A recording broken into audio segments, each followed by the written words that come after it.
Well, Alex Morgan said it before this Women's World Cup started that this was going to be the best Women's World Cup that we have ever seen in history. And I think it has been, Augie. How much did you enjoy it? Yeah, it's been fantastic. Every game I've been to has been exciting. It's been tense. It's been close. There's not been any kind of runaway win, certainly the knockout stages. And I think it has been, a real fantastic showcase of the women's game.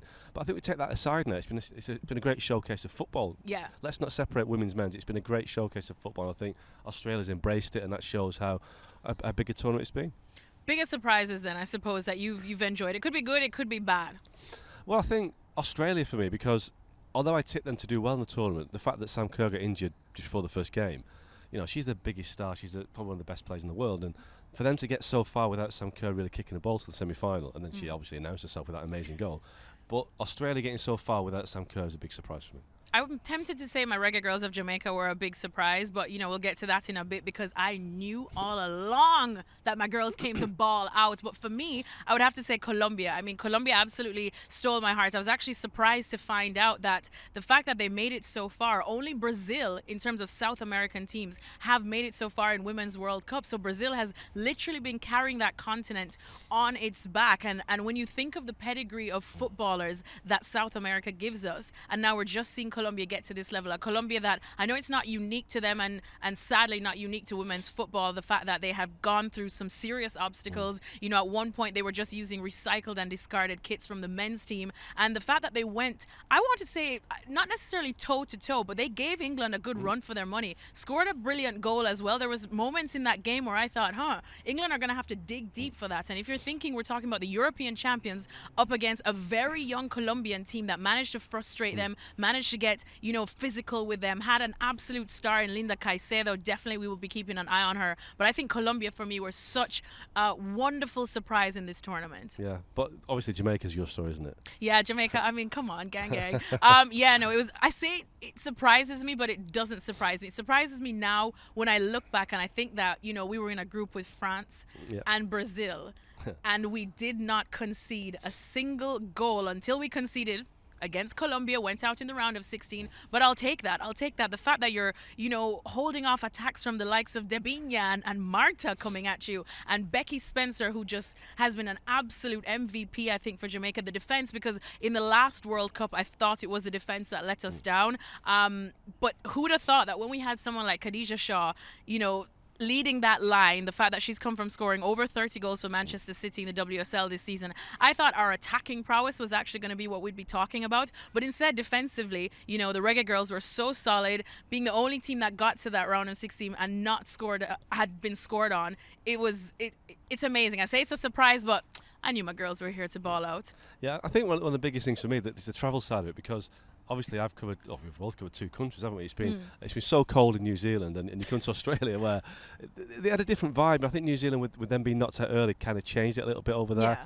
Australia's been a different scenario. But the one thing, kind of a bit of a nerdy thing from my point of view, I was in Reykjavik a month ago doing a feature on the Champions League, and Reykjavik is the northernmost capital city in the world in Iceland. I suddenly got a chance to go to Wellington, which is the southernmost capital in the world. So I managed to do Wellington and Reykjavik in the space of a month, which is like, kind of a nerdy thing, but I'm kind of happy about that. I love that. You love your geography, don't you? Yeah, a little bit. I know. No, New Zealand, big up New Zealand, but it was cold. Everyone said that it wasn't going to be as cold as England, because obviously we live in England. And let me tell you, I was as cold as England buying hand warmers, but absolutely loved being in New Zealand. Australia, I'm currently looking for citizenship if anyone wants to, let me know how I can fast track it. But talking about the travels, and I just think of our time in New Zealand where, I was specifically covering the U.S. women's national team. And it's weird that we're talking about a women's World Cup and not leading with the U.S. women's national team. Because obviously their early exit in the round of 16 is something that I want to say surprised some, but if you watch them play and all the doubts that they had to deal with going into this tournament also didn't surprise some. Where did it fall with you? Well, when I saw them play against Portugal in the group stage, I thought this team is going to get knocked out by the first decent team they play, and Portugal nearly did it. They hit the post, and they almost knocked them out of the group stage. And they struck me as a team that looked like a team that was kind of in denial about what the situation was in the World Game. They won the World Cup in 2019. They were the best team. They knew they were the best team. They had that arrogance and that strut of serial winners. And I think they came to this tournament still in the belief that they still had that status. But the game's changed. The European game has closed the gap. They've got a healthy club game now in Europe, and they've got a healthy, lots of teams. I think, was it England and Spain in the final, Sweden in the semi-finals. Like European football is taking big leaps. So I think the Americans have not looked over the shoulder, and now all of a sudden they've been overtaken. So it's a big challenge. They're the biggest nation in women's football. So 2027 they have to bounce back, but it's going to be hard because there are so many teams now that really think they can beat them, and they can.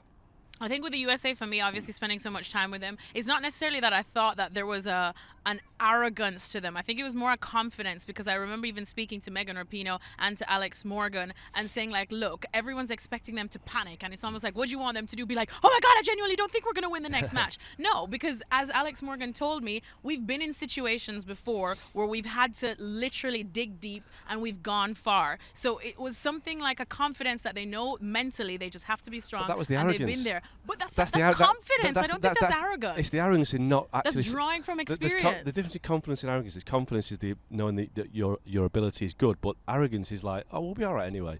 And that's how it sounds. The Americans had confidence, but they thought, well, we're the Americans. I don't think they we'll said be fine. we'll be all right. They we'll kind of accepted that there's a challenge now, and they constantly did say a lot in the press conferences. If you were there and not in vacation in Tulum, Mexico, they did say, I think everyone, instead of looking at it as the USA floundering and not doing as well, they should also look at it as the rest of the world's catching up and they're doing well.